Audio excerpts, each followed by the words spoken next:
আসসালামু আলাইকুম বন্ধুরা। তো আজকে একটা ভর্তা রেসিপি শেয়ার করব। তো এই ভর্তার জন্য প্রথমে আমি এই পাতাগুলো ধুয়ে নিচ্ছি। এগুলো হচ্ছে ঔষধি গুণে ভরপুর পাতা। এই পাতাটা আমরা সবাই চিনি, আসলে সবাই চিনলে ভুল হবে, নিউ জেনারেশন খুব কম চিনে। এটা হচ্ছে থানকুনি পাতা বা মানি প্ল্যান্ট। তো এর মধ্যে আমি এখন ভর্তা বানানোর যে যে জিনিস প্রয়োজন সেটা দরকার সেটা নিয়ে নিছি। তো এখানে আমি নিছি কাঁচামরিচ, যেটা লাল হয়ে গেছে সেটা দিয়ে দিছি, সামান্য পরিমাণে রান্নার তেল। তো এই মরিচের পরিবর্তে আপনারা শুকনো মরিচও দিতে পারেন, অথবা গ্রিন সবুজ কাঁচামরিচ যেটা সেটাও দিতে পারেন। তো এই মরিচটাকে একটু হালকাভাবে ভেজে নিচ্ছি। একটু হালকা ভাজা হয়ে গেছে, এখন এর মধ্যে আমি দিয়ে দিচ্ছি কয়েকটি রসুনের কোয়া। এখন নতুন রসুন তো একটু বেশি দিলেই ভালো হয়, কারণ এটাতে একটু ঝাঁজ কম আছে।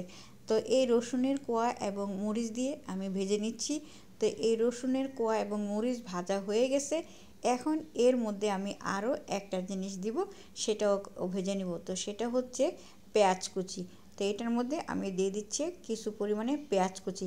এখন তিনটাকেই ভালো মতো ভেজে নিতে হবে, কারণ এইভাবে ভেজে নিলে ভর্তাটা নষ্ট হয় না। এখন গরমের সিজন, ভর্তা নষ্ট হয়ে যায়, তাই এইভাবেই ভর্তা বানাবেন।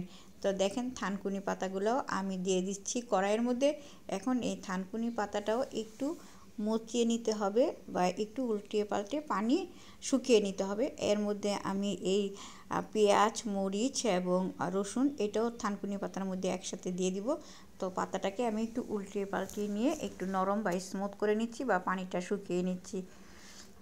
তো শুকানো হয়ে গেছে পানিটা, আমি নামিয়ে নিচ্ছি। শিলপাটার উপরে আমি রেখে দিচ্ছি থানকুনি পাতা, পেঁয়াজ, রসুন, মরিচ এবং সেই সাথে কিছু ধনেপাতা। এখন লবণ দিয়ে এটাকে আমি সুন্দর করে মিহি করে বেটে নিচ্ছি। তো দেখেন হয়ে গেছে আমার বাটা, ভর্তা হয়ে গেছে। এইভাবে যদি থানকুনি পাতার ভর্তা বানান তাহলে একদিন বা 2 দিন ঠিক মতো খাওয়া যাবে, তা না হলে ভর্তাটা নষ্ট হয়ে যাবে। তো ঔষধি গুণে ভরপুর থানকুনি পাতা, এটা আসলে সবাই খেতে পারে, এটা সবার খাওয়া উচিত আমি মনে করি। এখন তো এই থানকুনি পাতা আসলে বাজার ছাড়া গ্রামে গঞ্জেও ঠিক মতো পাওয়া যায় না।